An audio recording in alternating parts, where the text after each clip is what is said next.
Hello students, कैसे हैं आप लोग? Hopefully you would be well. I'm Janmesh Tyagi. I welcome you on PrepShort, the best channel for the students for one day examinations. So आज की इस class में जो कि कंटिन्यूशन में है अदर क्लासेस की, जिसमें हम बेसिकली फोकस कर रहे हैं कॉमन एरर्स पे, आज भी हम उन्हीं को लेने वाले हैं। तो चलिए गाइस, शुरू करते हैं और लेते हैं अपना सबसे पहला question. Our question goes like, थोड़ा बड़ा क्वेश्चन है, ध्यान से देखेंगे।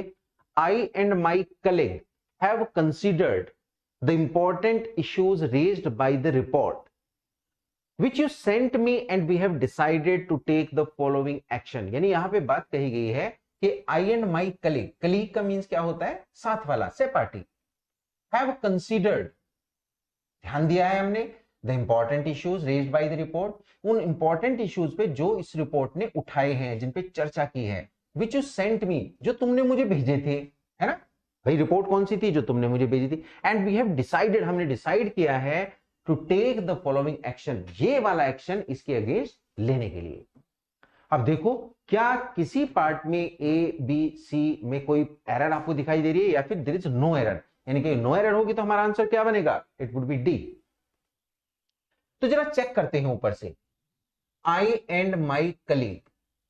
बच्चों ध्यान से देखो, हमारा जो सब्जेक्ट यहां पे है वो क्या है? ये वाला है, यानी कि ए ऑप्शन सब्जेक्ट को लेता है।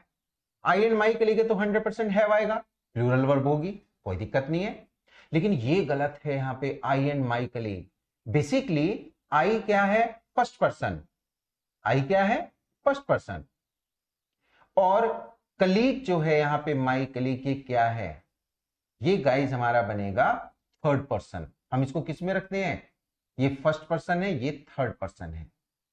यानी कोई भी नाउन अगर आता है तो वो थर्ड पर्सन में होता है। और रूल हमारा ये कहता है कि जब भी हम सिंगुलर, माई कलीग क्या है? सिंगुलर। आई क्या है? सिंगुलर। सिंगुलर वाले नाउन प्रोनाउन अगर एक साथ मिलकर सब्जेक्ट बनाए तो हम उनका सीक्वेंस क्या बनाते हैं? 231। यानी सबसे पहले सेकंड पर्सन, जो कि यहां पे है ही नहीं, फिर थर्ड पर्सन और फिर फर्स्ट पर्सन।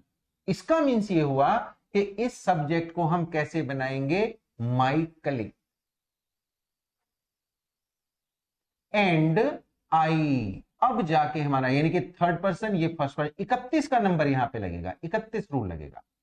यानी अगर मैं आपको बताऊं तो बेसिकली ये पूरा का पूरा सेंटेंस हमारा, या ये रूल हमारा होगा बेस्ड ऑन द सीक्वेंस या ऑर्डर ऑफ द प्रोनाउंस। यानी कि अगर प्रोनाउन एक से ज्यादा या उनके साथ नाउन भी मिलके आते हैं तो वो किस पर्टिकुलर एक ऑर्डर में वहां पे रखे जाएंगे, इस पे बेस्ड क्वेश्चन है। तो आंसर हमारा क्या बनेगा? आंसर वुड बी ए। हमारा आंसर यहां पे ए होगा। लेते हैं जरा नेक्स्ट क्वेश्चन और इसको रब कर देते हैं।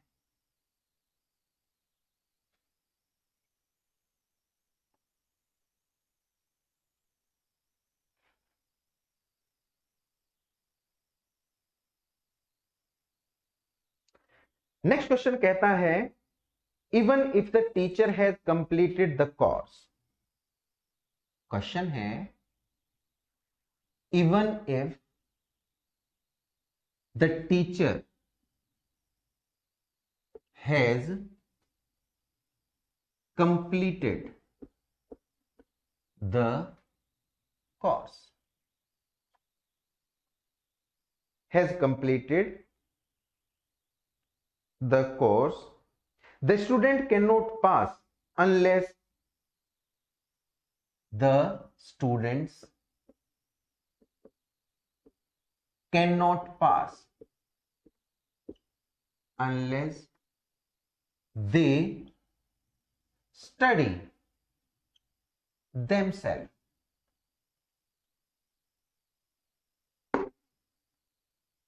चार पार्ट में हम इसको डिवाइड कर लेंगे। सबसे पहला पार्ट हमारा बनता है इवन इफ।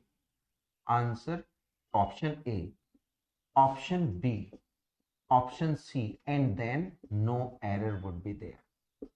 ये हमारा ऑप्शन डी बनेगा। बच्चों ध्यान से देखो, क्या किसी पार्ट में आपको एरर मिल रही है, एरर डिटेक्ट हो रही है या फिर नहीं? अब हम इसको शुरू करते हैं।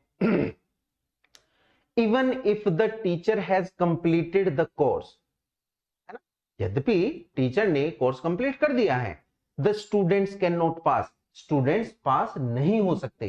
भाई कब तक नहीं हो सकते, शर्त बनी हमारी, और शर्त को दिखाने के लिए हम क्या लगाते हैं, अनलेस का यूज करते हैं, जब तक कि नहीं क्या, दे स्टडी देमसेल्फ, वो खुद स्टडी नहीं करते।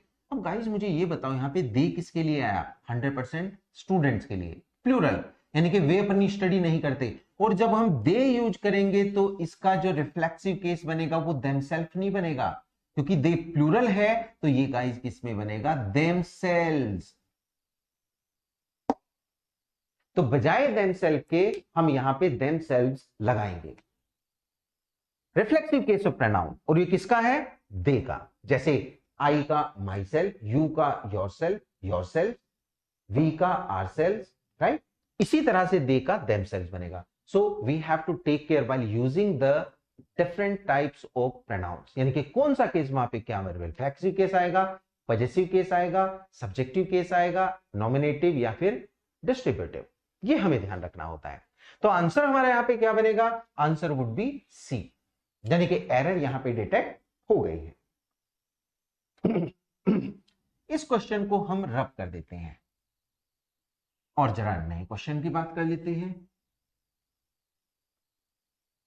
अगला जो क्वेश्चन हमारा है वो कैसा है, जरा चेक करते हैं।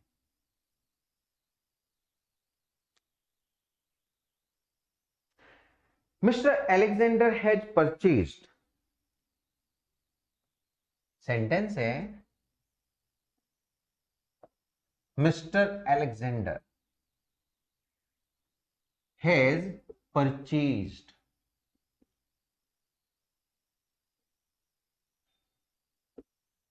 Mr. Alexander has purchased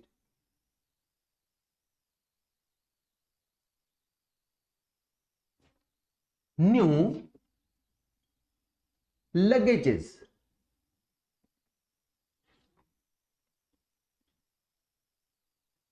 from the Metro Mall। कहां से खरीदा है, मेट्रो मॉल से। यहां पे आर्टिकल द यूज नहीं किया गया है। चार ऑप्शंस बने हमारे, mister Alexander has purchased new luggage from the mall and then no error would be there. ये हमारा डी ऑप्शन, ये हमारा सी ऑप्शन, ये हमारा B option and then A option. तो ट्राई करो फाइंड आउट करने की कि किस पार्ट में हमारी एरर यहां पे होगी। अगर हम पूरे सेंटेंस को ध्यान से देखें, mister Alexander has purchased new luggages. अब गाइस यहां पे रुक जाते हैं, आप देखेंगे कि ये जो लगेजेस लिखा है ये गलत है, यानी कभी भी हम इस नाउन को लगेज, या फिर मैं बात करूं आपसे बैगेज, है ना, मैं आपसे बात करूं फर्नीचर की, तो इनको कभी भी हम प्लूरल नहीं बना सकते। ये सब क्या है, अनकाउंटेबल नाउन, अनकाउंटेबल नाउन। और अनकाउंटेबल नाउन कैसा रहता है, हमेशा सिंगुलर, एक वचन, ये एक वचन रहता है। तो luggage, baggage, furniture would be there. Is it clear to everyone? तो इसका मतलब क्या हुआ, जब हम कहते हैं न्यू लगेजेस, ये गलत है, अब बनेगा new luggage from metro mall. तो गलती हमारी कहां पे है, आंसर वुड बी सी, यानी कि जिस ऑप्शन में भी हमें गलती दिखाई दे ऑब्वियसली वही उसका आंसर बनेगा। आते हैं जरा नए सेंटेंस पे, नए क्वेश्चन पे।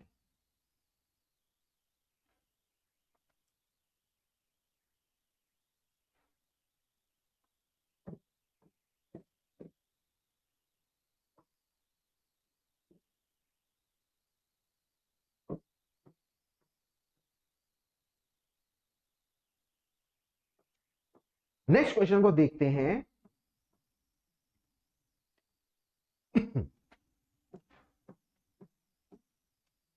Last year many people died from cholera epidemic। तो सेंटेंस हमारा बना, last year many people died from cholera epidemic. Divide कर लेते हैं। लास्ट ईयर ए ऑप्शन है, मेनी पीपल बी ऑप्शन है, and then died from cholera epidemic ये C option है, and we would be writing no error, it is the D1। कोशिश करो find out करने की कि कहां पे किस पार्ट में इस सेंटेंस के हम एरर देख सकते हैं। कि भाई से लास्ट ईयर पास्ट को शो कर रहा है, तो भाई डाइड आ गया, कोई दिक्कत नहीं है। तो last year many people died, ये जो लिखा है यहां पे फ्रॉम कोलेरा एपिडेमिक, तो ये गाइस ये गलत है। हमें पता होना चाहिए कि डाइड जो वर्ब है, इसके बाद अगर कोई बीमारी का नेम आए, लाइक मैं कह दूं यहां पे कॉलेरा, मैं कह दूं यहां पे फीवर, मैं कह दूं यहां पे डेंगू, तो ये गलत है। हम यहां पे कभी भी फ्रॉम नहीं लगाएंगे, बल्कि क्या बीमारी के नाम से पहले डाइड के बाद 100% हम ऑफ का यूज करेंगे। तो यहां पे क्या होना चाहिए, ऑफ। लेकिन हमारे मन में आता है कि भाई डाइड के साथ फ्रॉम भी तो आता है। तो गाइस पहली बात देखेंगे, अगर यहां पे सफरिंग होता, अगर यहां पे सफरिंग होता, सफरिंग फ्रॉम फीवर, बहुत सही बात थी। लेकिन हां, डाइड के बाद में हम फ्रॉम भी लगाते हैं, लेकिन कब लगाते हैं, कंडीशन है, बीमारी नहीं वहां पे, बल्कि क्या कंडीशन होगी, है ना, अवस्था की हम बात करेंगे, स्टेट की बात करेंगे। जैसे डाइड फ्रॉम, यानी कि last year many people died from, काहे से मर गए, हंगर से, भूख से। तो हंगर कोई बीमारी नहीं है, एक अवस्था है। मैं कह दूं आपको डाइड फ्रॉम ओवर ईटिंग, ज्यादा खाने से। तो ये जो है ओवर ईटिंग, हंगर, ये खाली कंडीशन है, अवस्था है ना, ना कि कोई बीमारी है। तो इस केस में हम यहां पे डाइड फ्रॉम लगाएंगे। लेकिन बाकी में अगर मैं देखूं यहां पे बीमारी का नेम आए, तो 100% हम डाइड ऑफ का यूज करेंगे। तो गलती हमारी कहां पे है, ऑब्वियसली सी में। तो C would be the correct answer है। लेते हैं next question.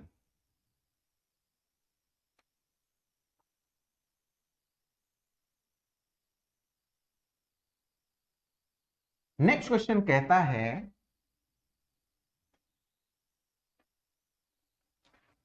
Both the girls, question है आपका, बोथ द गर्ल्स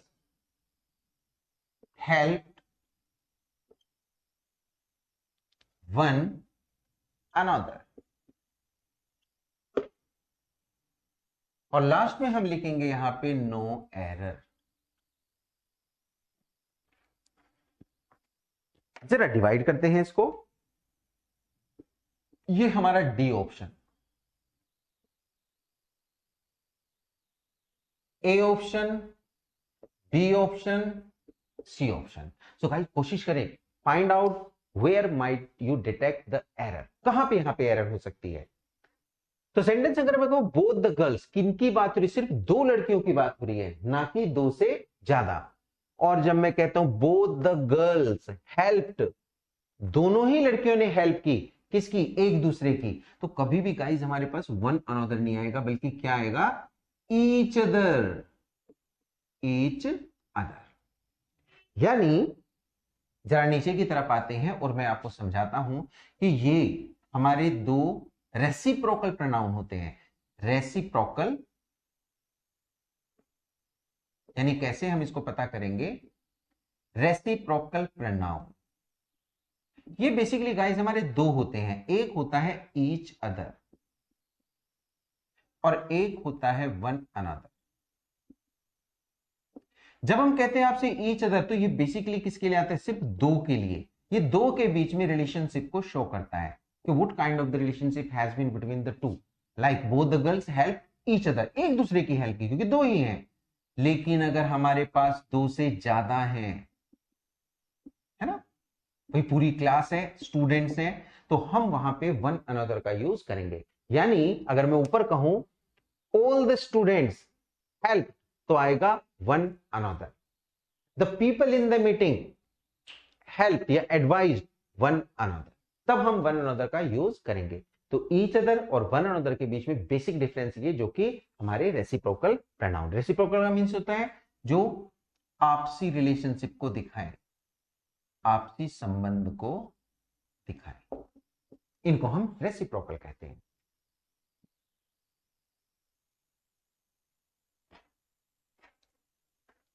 अब हम लेंगे एक नया क्वेश्चन हियर।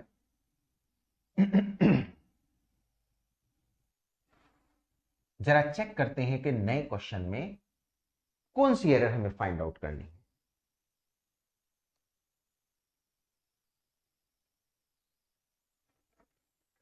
सेंटेंस है guys, Vijay is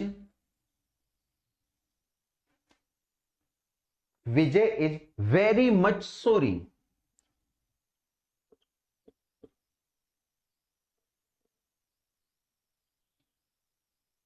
Vijay is very much sorry about his misbehaviour या मिसकंडक्ट। फिर यहां पे हम लिखेंगे नो एरर। पार्ट्स में इसको डिवाइड कर लेते हैं। Vijay is very much sorry about his misconduct, D, C, B and A. जरा कोशिश करो, क्या आप इसमें कोई कॉमन एरर को फाइंड आउट कर सकते हो, डिटेक्ट कर सकते हो? तो just go through it.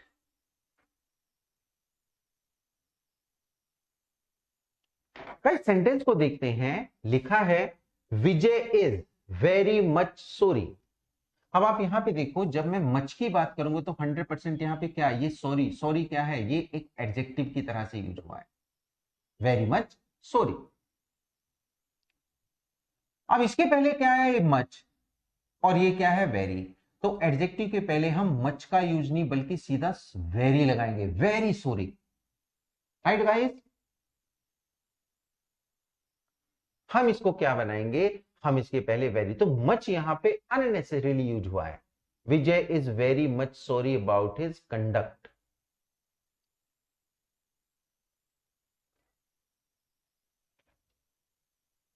Right, सही है।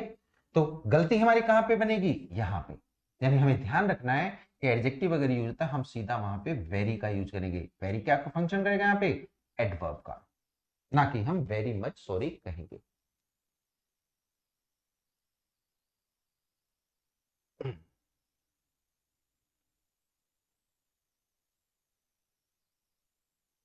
लेते हैं अगले क्वेश्चन को। तो let us see the new question here.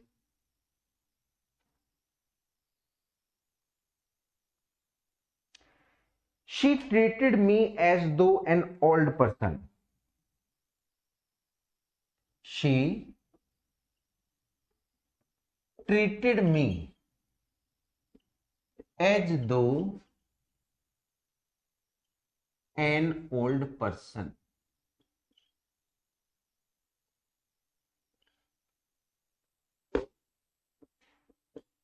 No error. ध्यान से देखेंगे, ये पार्ट हमारा बनेगा डी, बनेगा पार्ट सी, ए और बी, और हमारा क्वेश्चन वही है, फाइंड आउट द एरर। जरा इसमें एरर पार्ट देखो कि कहां पे एरर हमारी हो सकती है। Where should we have the error?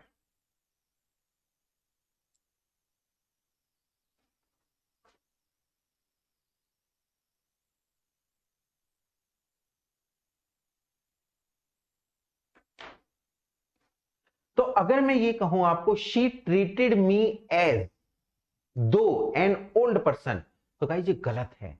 कहां पे गलती है हमारी, दो में।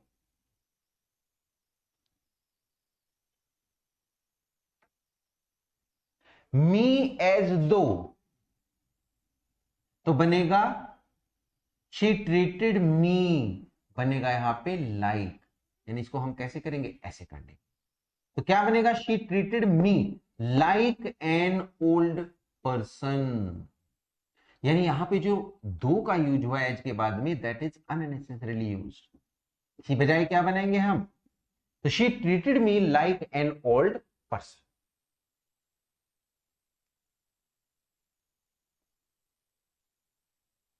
अगले क्वेश्चन पे आते हैं और इसको हम रब कर देते हैं।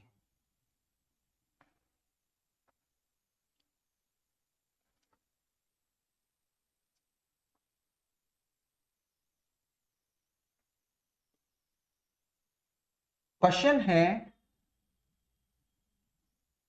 Ram was junior than his colleague. Last में हम लिखेंगे यहां पे no error.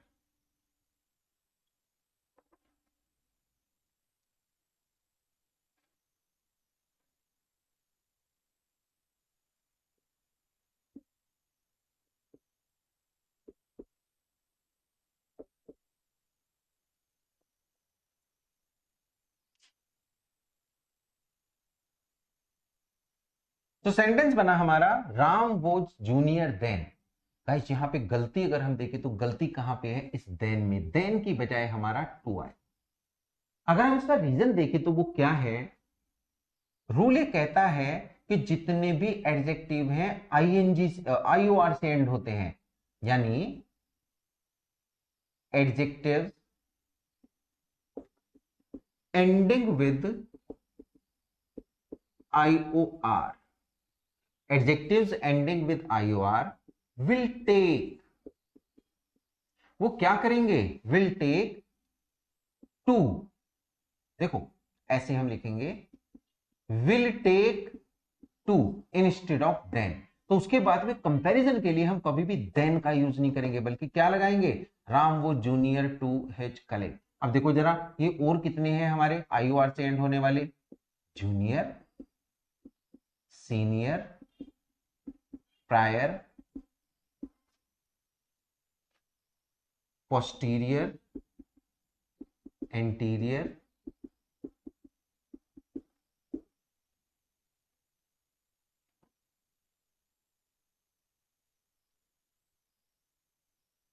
Superior, inferior.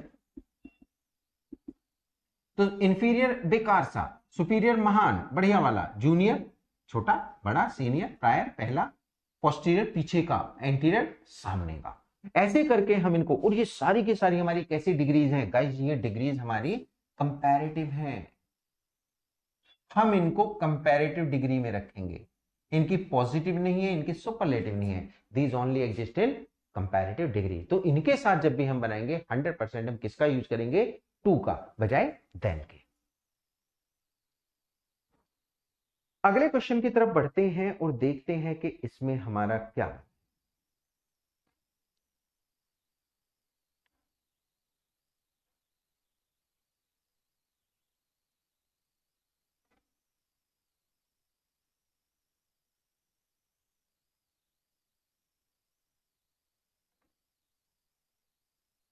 Next question है हमारा,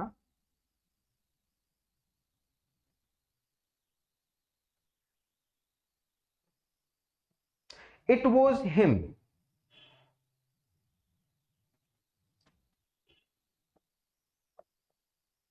it was him who came running into the class। Last में हमारा बनेगा नो एरर। तो देखो ध्यान से, इसको डिवाइड कर लेते हैं, part A, part B, part C and then no error D. कोशिश करो क्या आप इसमें कोई एरर डिटेक्ट कर सकते हैं या फिर नहीं कर सकते हैं। तो ध्यान से देखो गाइस, सेंटेंस बना इट वॉज हिम। मैं आपको बता दूं कि अगर कभी भी हम एक्सप्रेशन बनाते हैं लाइक इट, और इसके साथ में हम क्या लगाते हैं, वर्ब टू बी का मतलब है इट इज या इट वॉज या फिर इट आर तो कभी आएगा ही नहीं, क्योंकि इसके साथ में कभी भी प्लूरल वर्ब नहीं आती।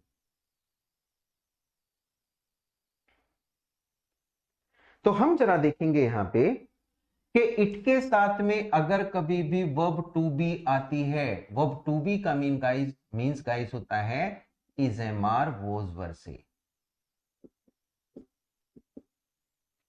तो हम इसके बाद में अगर प्रोनाउन यूज करें तो वो कैसा होगा, सब्जेक्टिव केस, यानी कि nominative case of pronoun, subjective case of pronoun.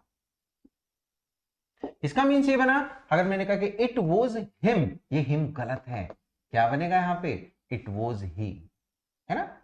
It is I, जैसे हम बनाते हैं इट इज आई, कभी नहीं कहते इट इज मी। अब आगे क्या बनेगा, इट वॉज ही, ये वो था, हु केम रनिंग, जो दौड़ते हुए आया इनटू द क्लास, क्लास में।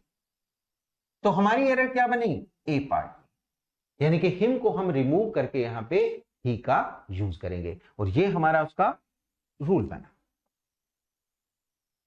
सो if we see the rule, obviously it is here.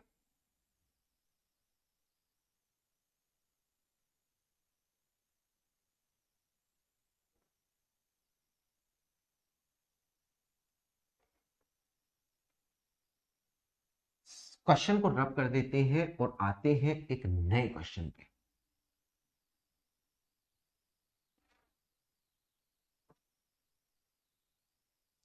नया क्वेश्चन कहता है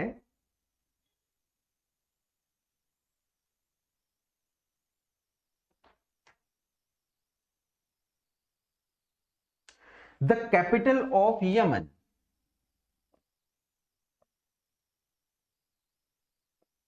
the capital of Yemen, it's situated, the capital of Yemen is situated 2190 meters, 2190 meters above the sea level,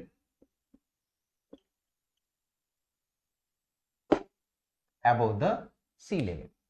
अब guys इसको divide करते हैं, number 1, number 2, number 3 and then no error. ये हमारा D part है, सी पार्ट है, ये हमारा बी पार्ट है, और ये हमारा क्या बनेगा, ए पार्ट। जरा ध्यान से देखो, क्या कहीं पे आपको इस सेंटेंस में एरर डिटेक्ट हो रही है, आप देख पा रहे हैं, चेक कर पा रहे हैं।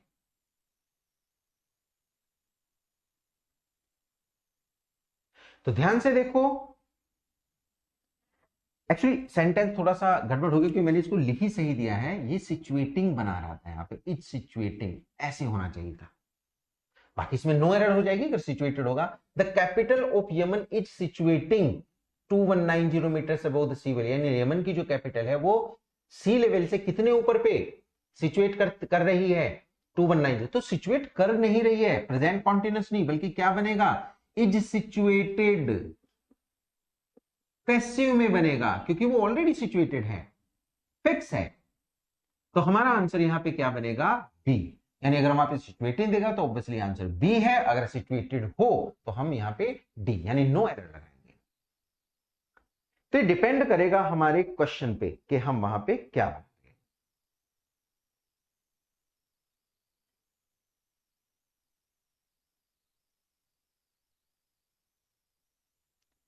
नेक्स्ट क्वेश्चन की बात करते हैं।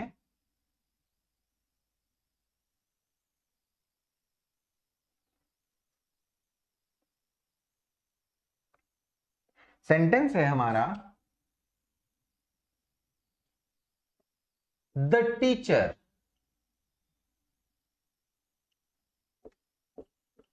And not his students are responsible for the bad results this year। Last में हम बनाएंगे नो एरर। जरा डिवाइड करते हैं सेंटेंस को,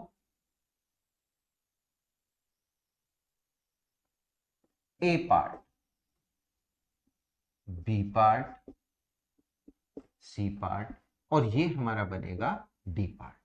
तो सेंटेंस बना, the teacher and not his students are responsible for the bad result this year, यानी कि टीचर नहीं है ना, the teacher and not the teacher, ना कि स्टूडेंट्स रेस्पॉन्सिबल हैं काहे के लिए, bad result this year.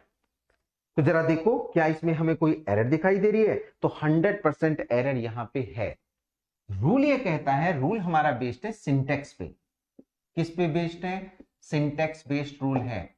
The teacher and note, the teacher and note his students, तो टीचर ना कि उसके स्टूडेंट्स, अब गाइस जब मैं एंड नोट से दो सब्जेक्ट को जोड़ता हूं, सब्जेक्ट नंबर 1, सब्जेक्ट नंबर 2, तो रूल ये कहता है कि पहले वाले के अकॉर्डिंग वर्ब आएगी, तो ये वर्ब आर नहीं बल्कि क्या आएगी, इज, क्योंकि द टीचर जो है वो सिंगुलर है। तो सेंटेंस बनेगा the teacher and not his students is responsible for the bad result this year.